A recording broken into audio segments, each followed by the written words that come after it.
మృతి చెందిన ఘటన కాకినాడ జిల్లాలో వెలుగు చూసింది. ఆదిత్య జూనియర్ కాలేజీలో ఇంటర్మీడియట్ చదువుతున్న గుత్తుల సతీష్ కుమార్ నూతన సంవత్సరం సందర్భంగా తోటి విద్యార్థులతో కలిసి బయటకు వెళ్లారు.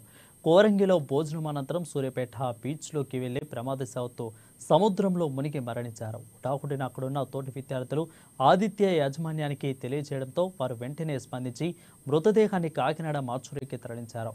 విద్యార్థి తల్లిదండ్రులు తనకు తెలియజేయకుండా దేహాన్ని ప్రభుత్వ ఆసుపత్రికి తరలించడం ఏమిటని ప్రశ్నిస్తూ కాలేజీ వద్ద ధర్నా నిర్వహించారు.